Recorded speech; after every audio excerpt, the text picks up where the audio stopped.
listening to another episode of the Business of Aesthetic podcast series brought to you by our gold sponsors, MRP and Equa Marketing. We also want to thank our silver sponsors, Pronox and Lengea Law. If you would like to network and share your experience with our podcast guests and other aesthetic industry professionals, join our Facebook or LinkedIn communities by searching for Business of Aesthetics. Ready to advance your journey as an aesthetic leader? Become a member now and join us for a transformative experience in our exclusive mastermind sessions by visiting our website, www.mastermindforaesthetics.com, starting January 22nd, 2024. Dive into a world where aesthetic leaders thrive every Monday from 7 p.m. to 8 p.m. EST, 4 p.m. to 5 p.m. PST. Discover unparalleled insights and strategies in just 1 hour a week that can redefine your practice. Hello, everyone. Welcome to another episode of Success Stories in Aesthetics, the podcast that explores the strategies, insights, and personal stories of successful individuals in the world of aesthetics.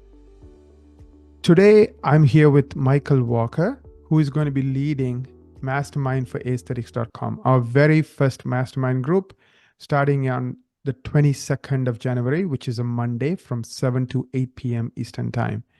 This is going to be an exclusive group. This is going to be the founding group, and you will be led by Michael Walker, plus several other experts, including myself, who will help you over a period of 40 weeks, which is pretty much the entire year, to help you create the practice of your dream, a practice that helps you work less, helps you make more profit. And the way we are going to do this is not just in a classroom style where you have one instructor, but rather in a mastermind style. So you're learning from each other. Yes, there's going to be content. Yes, there's going to be education, but you're going to apply this education as a group. You're going to deal with your challenges as a group. In today's topic, we are talking about something that's going to be covered in this mastermind. It's all about BHAGs. So before we jump in, Michael, why don't you say hello? Nareen, thank you very much, and welcome everyone for this podcast today.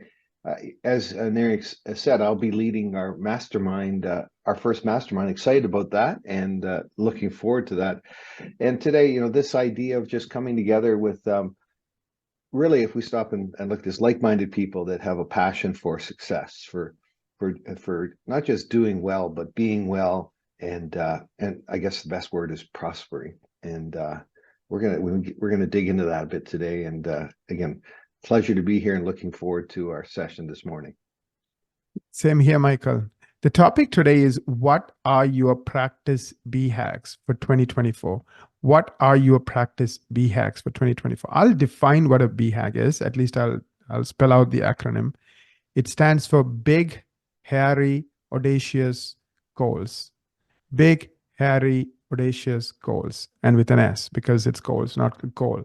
So what are your practice BHAGs for 2024? And the other thing I want to say is, we are not talking about this one big BHAG that's going to define your company. Rather, we are talking about a few big objectives, which is what we are calling practice BHAGs for 2024.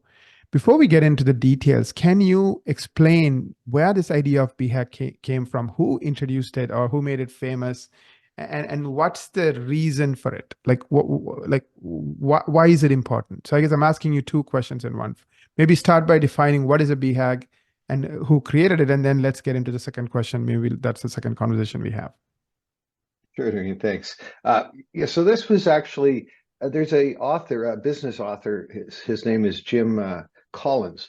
If you're a reader in business journals, you may have heard of his name or read. He has a couple of books that are particularly famous, if you will.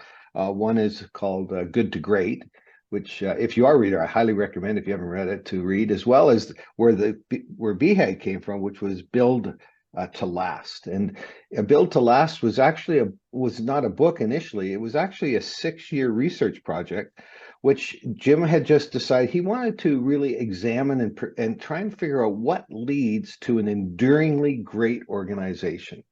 He wrote, this was back in 1994. So this has some history, but it has it remains at the front of business leaders' shelves to this day. But it's this idea, and the BHAGs are what he discovered were the things that led to enduringly great organizations. Organizations, therefore, obviously, that didn't have that wouldn't be in that category. Absolutely. So what he found out is these great organizations kind of rallied everyone behind one or two or few BHAGs, big, hairy, audacious goals. And that is not the only, but one of the reasons they became great organizations. Like, where compared to every one of their peers in the industry, and again, their peers all like large multi-billion-dollar companies, even compared to them, they had astronomical growth, they had sustained growth, they did extremely well compared to their peers, right? So why are BHAGs important? Now I know why Jim Collins said it's important, because that's what his research told him. But from your perspective, why are they important? I mean, in other words, why are we even talking about this topic, practice BHAGs for 2024? Because remember, you made a comment, Michael, about, it's all about prosperity. It's all about, working less, being happier, hopefully making more money, making a difference in the lives of more people. So it's about prosperity. So why are BHAGs important for organization, right? A team, right? In this case, an aesthetic practice could be a med spa, could be a plastic surgery practice, could be a dermatology practice, but anybody who's into aesthetics. Why is BHAGs important for an aesthetics practice? Yeah, thanks, Noreen. It's interesting that we're having this conversation on what is it near the end of December, and we're moving into 2024. And I would hazard a guess that everyone on this call has set a New Year's resolution in the past. And I would guess that on this call that everyone that has set a resolution has also had resolutions not come to fruition, that they haven't been achieved, that have kind of gone in the wind. They've started and haven't started. And often, we have this passion for something, but we don't put a system in place to help us to hold on to it in a way that it is enduringly great, as Jim refers to. And so when we think about this, the purpose of, I love that. There's a saying, if you aim at nothing, you're sure to hit it. I love that saying. Like, if we all know, and as business owners, how important it is to set budgets, to set targets. I mean, if you didn't set budgets in some of your departments, they would want to buy every piece of equipment they could, and you'd have the greatest equipped business in town and be out of business, and be out of money. The reality is that setting goals, as far as looking at budgets, would be something we would do, but to look at a goal that's bigger than just in the business, but to be able to look at on the business and then build from that into the business. So a BHAG is really about, or BHAGs are clear, compelling goals that for you as the leader and for your team, and this is important for your team. If you want to work less, your team wants to own, you want your team to own this and catch it and capture it and operate with it. But it's this idea that your team would buy in and your customers are part of it, because your customers love to be part of success. They love to be part of prosperity. They love to be part of something that's winning, something that they can talk to their friends at cocktail parties and at the gym or wherever they are. And of course, that leads to an incredible source of new and referral business. But BHAG is a clear and compelling, and it serves as a unifying focal point. I want you to think about the idea of that we often have a very broad statement of things, but where do I grab on as a team member, and where can I be part of, quote unquote, the team spirit? And it also has to have a clear finish line. It can't just be something out there just kind of wandering around, and it doesn't have any clear place where people can land and say, you know what, we did that. There's a win attached to this. And people like to achieve goals. People like to win. People like to be able to say, I did that. And people love to say, we did that. And people love to say, I was part of that.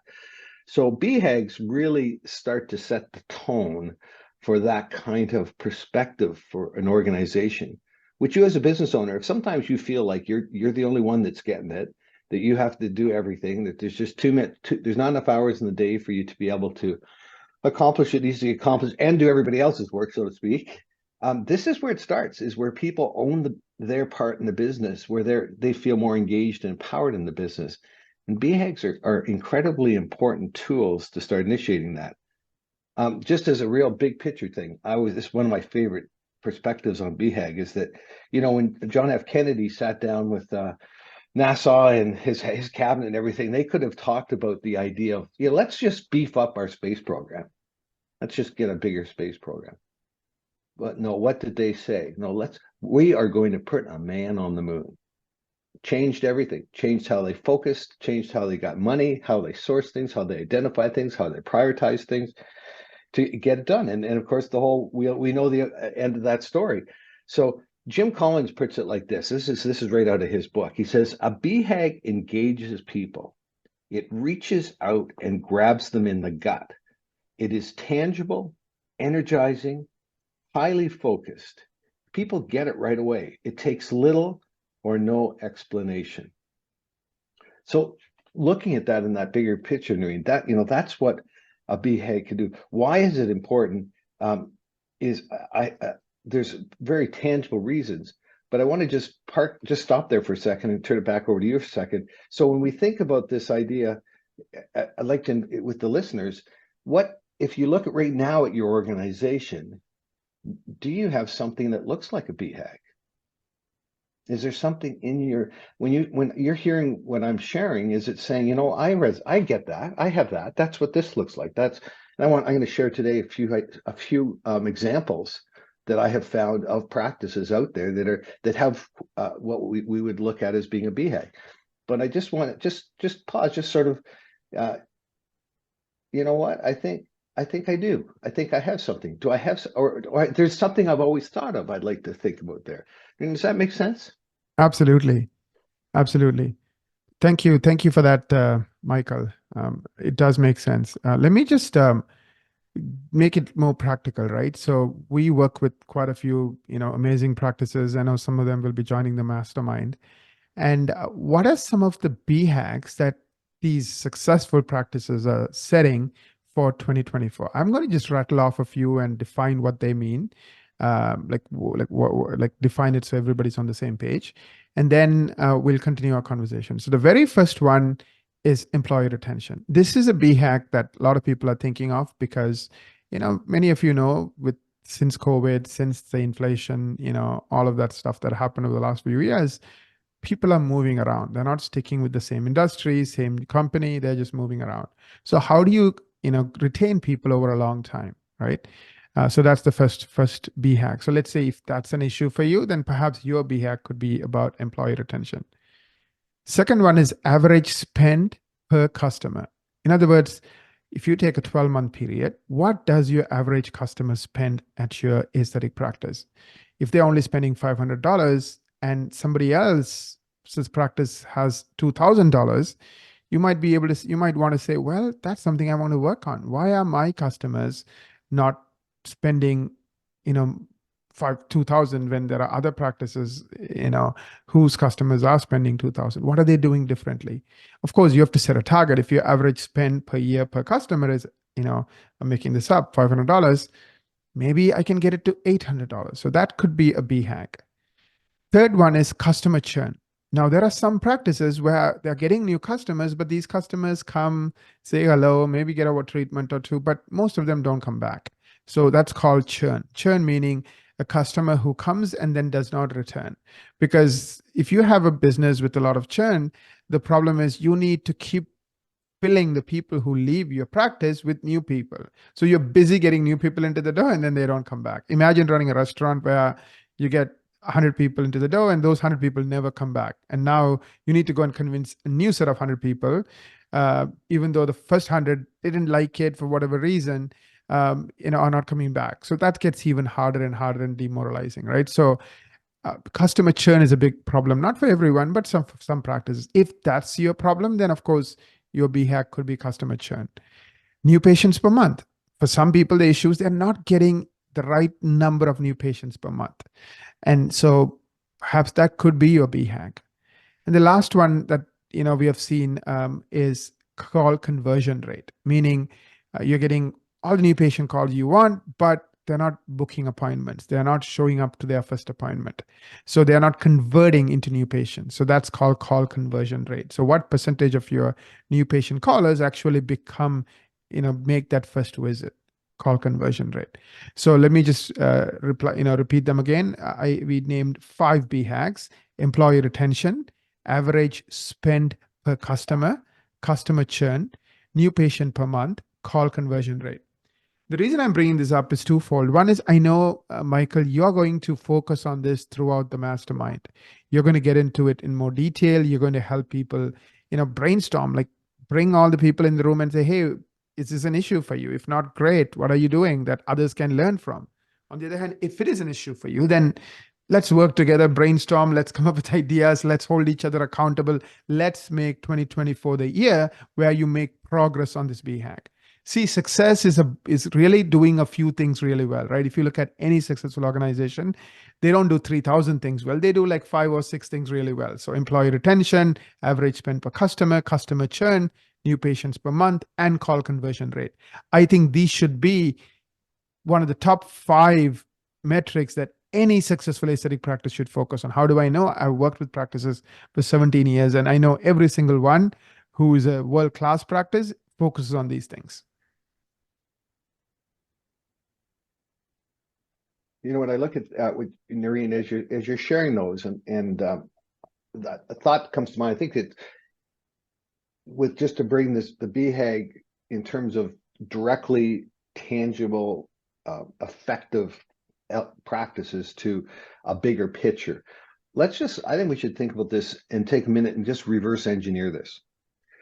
I think there's so what we just talked about were 5 things that are very specific to the business in terms of, keeping more employees, increasing the spend of customers, reducing customer turnover, getting more new patients in the door, the conversion rates. Each of those are things that are activities, things that we can do. But if we think about this in the idea that, and each of those things we need to do them, we talk a lot about, to just step back for a second, and then we'll move back to this reverse engineer. If you think about a BHAG as being in the overarching, it's not a vision, because it's not visions aren't tangible, but it's what it is an overarching objective, this goal, where we want to go, where we see ourselves in 5-10 years. But then we have SMART goals, and a SMART goal is an acronym for goals that are specific, goals that are measurable. Let me interrupt you Yeah. for a second. So what you're saying is, again, I'm just playing it out for a second, right? So let's say new patients per month, right? Let's say that's your BHAG. So currently you're getting 2 new patients a month. I hope that's not you, but let's say you're getting 2 new patients a month and you want to get 30 new patients, or you're getting 20 new patients a month and you want to get 40 new patients. So that's a BHAG. Before the end of the year, I want to consistently get 40 new patients a month this year, right? Now, a SMART goal might be, let me look at all my different marketing options and decide one company to partner with, right?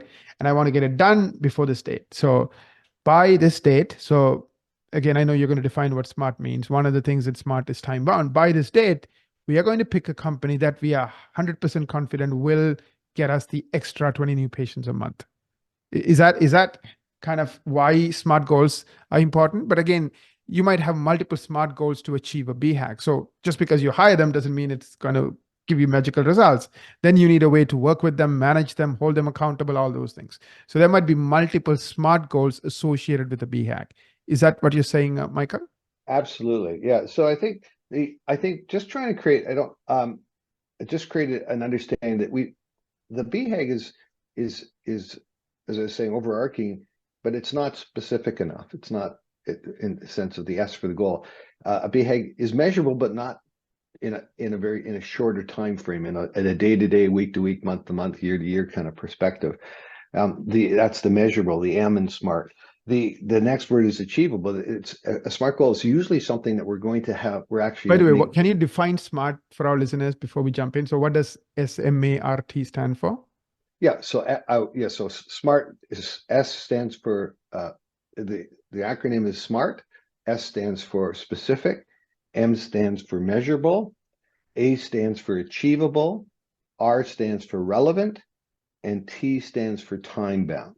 So as my example, we're talking about if we have a BHAG is overarching to each of those elements. So going back to that example that I shared with you, right? So my BHAG is I want to increase my average new customers per month from 20 to 40. The first SMART goal might be hire a digital marketing company that I have 100% confidence in, that's going to help me get 40 new patients a month, and complete this hiring and have the contract signed no later than, February 15th, 2024. I'm just making it up. Is that specific? Is that measurable? Is that achievable? Is that relevant? Is that time bound using the SMART acronym?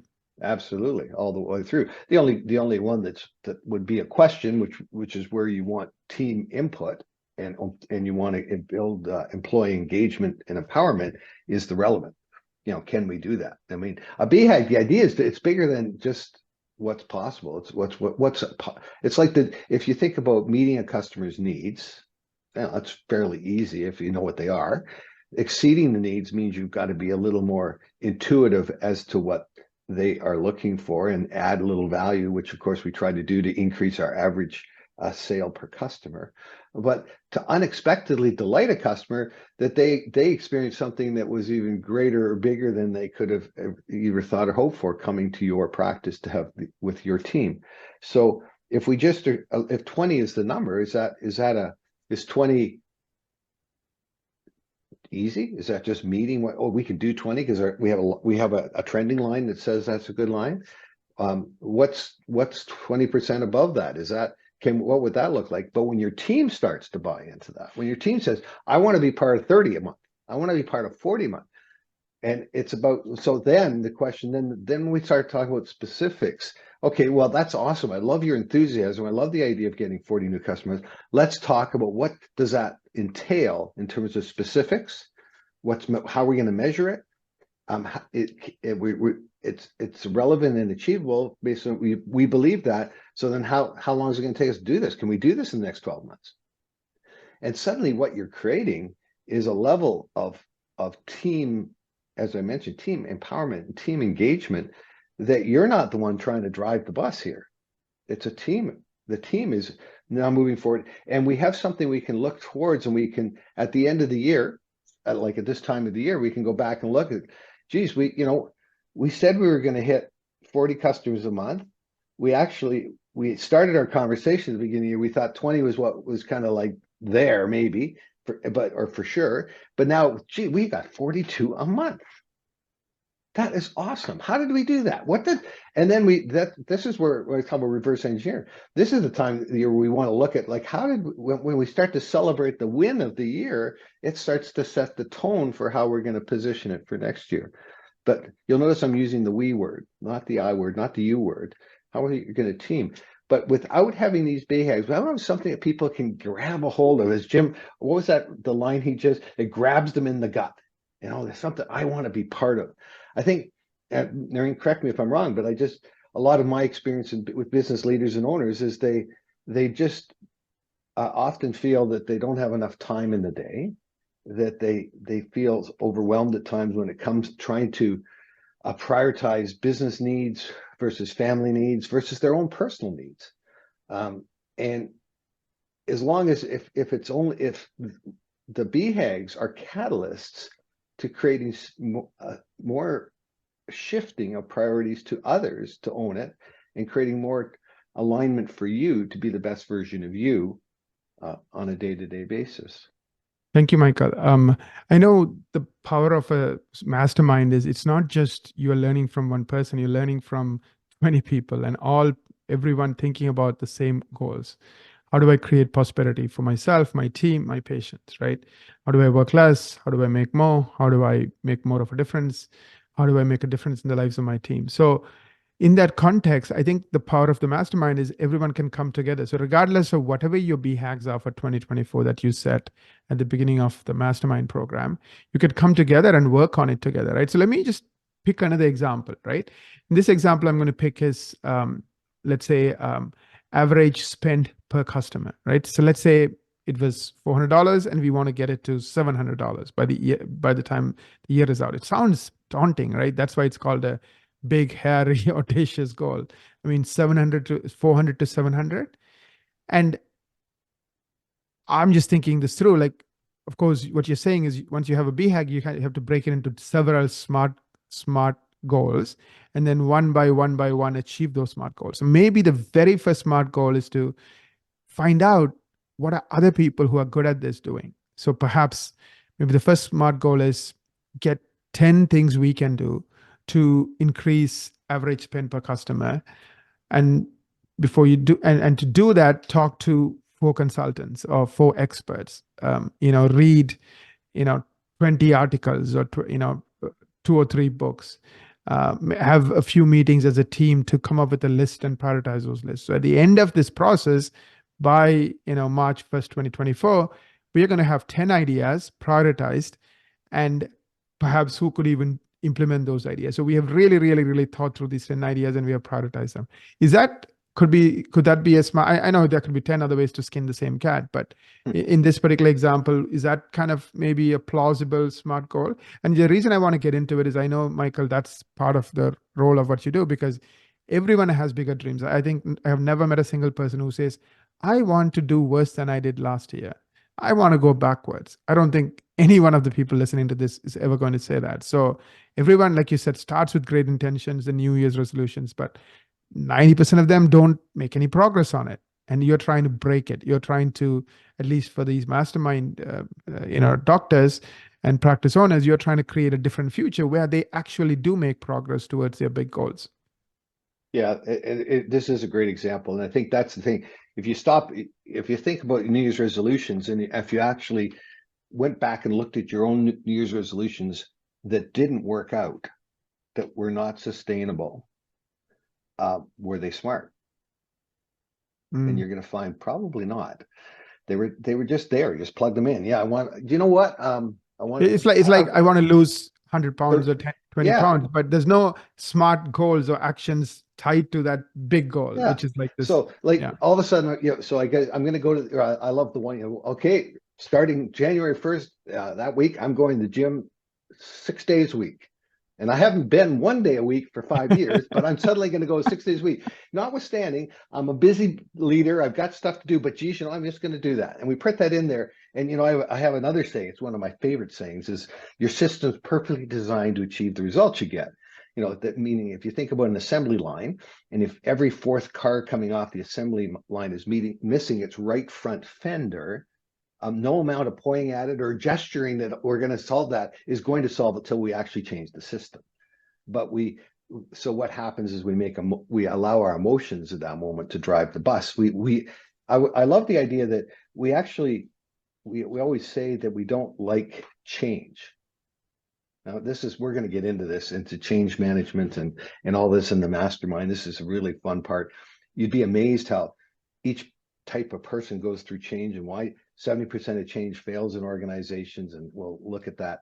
But what's really interesting is that it's not that we actually love change. Like we love this idea of losing 100 pounds or whatever it is, or going, we love that idea, but we're not so keen on the transition.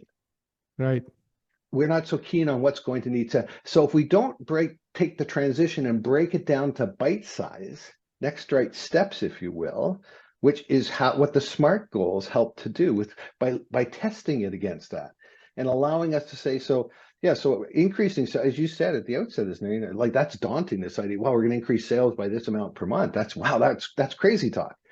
Well, at that level it is, but if there is a system, if there's a plan, and the plan is owned by the team and everybody has, like one of the things we haven't talked about, that when I think about SMART, when I think about BHAGs, and I think about, I kind of see there's kind of 3 categories of goals in practice. And Nareen, you can clarify this for me, help me with this. But if I was looking at your practice, I'm going to say there's practice goals. That's what we're talking about right now.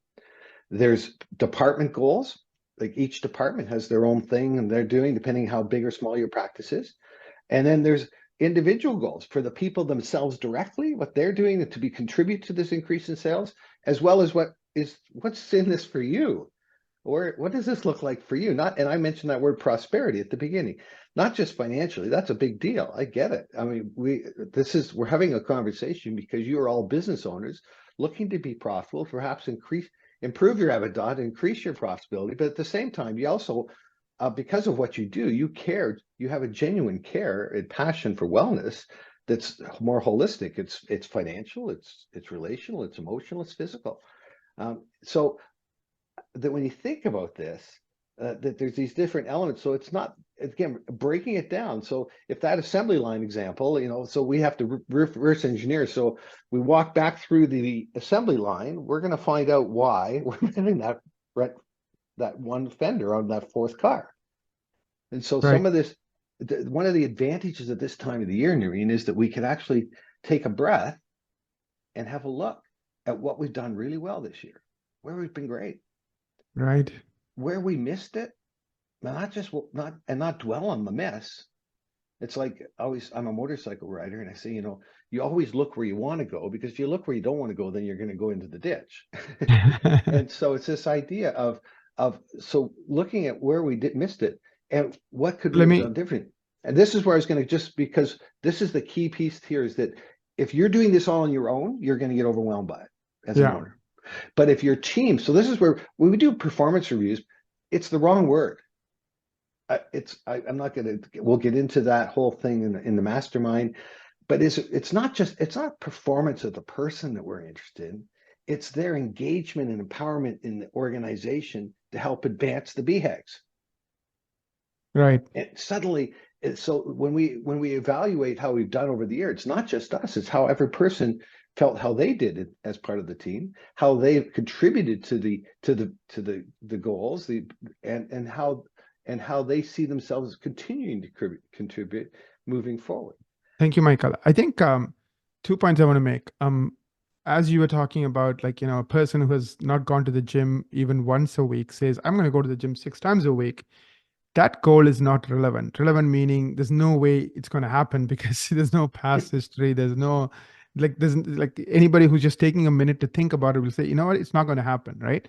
But the problem is, this particular individual who creates the New Year's resolution doesn't have a group of 20 other entrepreneurs or 20 other people who are trying to do the same thing, kind of saying, you know what, don't do this. It's not going to work, right? Because we don't know what we don't know. It's called blind spots, right? Which is why we keep failing again and again and again. I think one of the things about the way you do things and the mastermind is you have 20 people to tell you, well, there's a blind spot there. It's not going to work. If you have never, if you haven't even gone to the gym once a week, there's no way you're going to go there 6 times a week.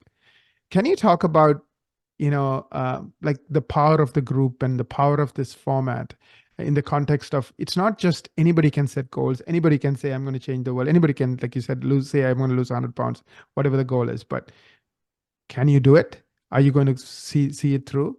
So can you talk about that for a little bit, Michael? I just wanted to kind of give a glimpse to the audience of, how you plan on achieving. And I know you've done it so many times before, so this is not new to you.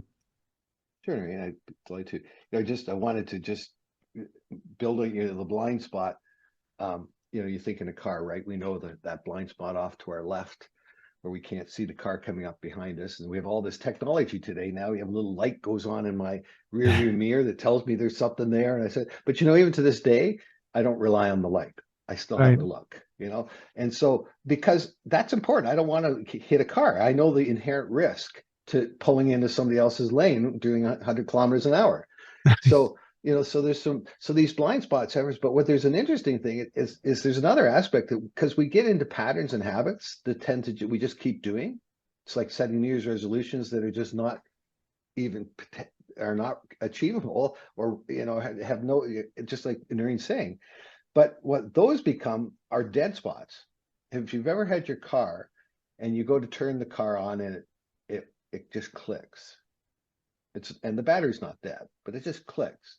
And what's happened is that there's a dead spot on your starter. There's a little spot on the band of wiring that just isn't got enough electricity coming through it that can cause the unit to turn. I'm not going any more technical than that. I barely opened the hood of my car just to change. I don't even change my oil. So I'll just confess that I put windshield washer fluid in. How's that? So, but my point is that, you could actually, if you could reach in, mechanic's done that and just move that unit just a fraction of an inch, the car starts. Oh my goodness. Sometimes, so I just want to encourage people, this seems, it can feel overwhelming. It's nice what you're saying. It's just so big picture. I can't imagine how I have time. Well, yeah, that's the challenge. And this comes back to what Naveen's saying about with the mastermind.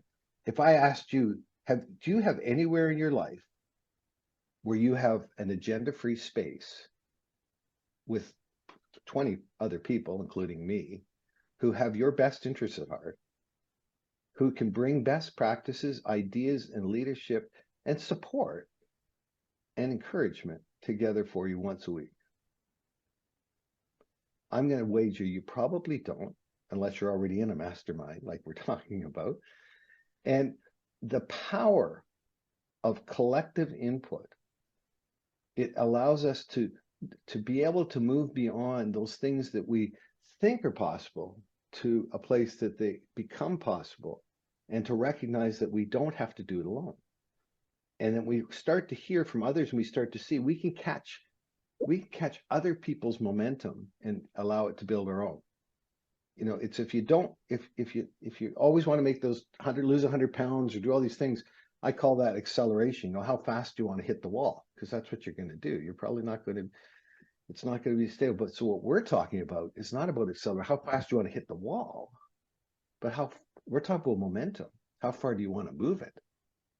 And that's what mastermind gets at. We're moving walls. We're allowing people, and we're not telling you how to do it. We're not trying to, but we're doing it not just in the dimension of you as an individual, as a person, and how you value yourself, but how you value your team, how you value your company, the financial capacity of your company, the success of your company, and equally important to all of that, the value you're adding to each and every customer in changing their lives in ways that they hopefully they didn't even know you're going to be able to do for them, but there you are, you're doing it for them.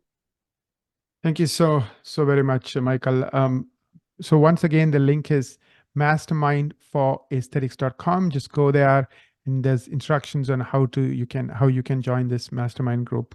And as it's our inaugural group, we are also offering a very, very, very special price, a lifetime price for those who sign up with the first group. So you're going to have all kinds of benefits. One is these 40 weekly sessions. 2 is your peer group you can learn and grow from. 3 is all the experts. 4 is a Slack channel you all can interact through and get help from each other, and of course Michael and all the other experts. So it's going to be an amazing year. So I want to take a minute to wish all of you an amazing 2024. And Michael, once again, thank you so very much for your time. And if you love this episode, please share it on iTunes, Google Play by writing a review for us, or just share it on social media, or just forward it to a friend who might benefit from this conversation about what are your practice BHAGs for 2024. Thank you.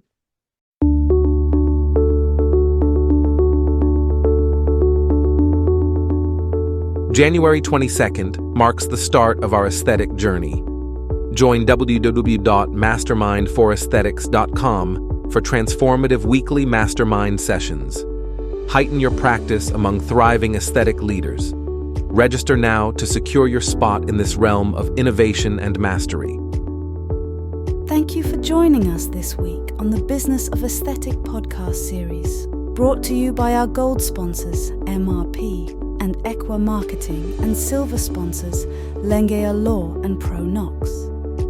Would you like to join our growing group of aesthetic industry experts and get featured on the Business of Aesthetics podcast? Or do you know someone who would love to share their strategies for growth in the aesthetic business, providing quality patient care, or their clinical expertise? Head over to www.businessofesthetics.org podcast show and apply to be featured as a guest on the show. Remember to subscribe to this podcast on iTunes, Google Play, Amazon Music, or wherever you listen. If you would like to engage with today's speakers or any of our past speakers, join our Facebook group or LinkedIn group by searching for Business of Aesthetics. Thank you and have a great day.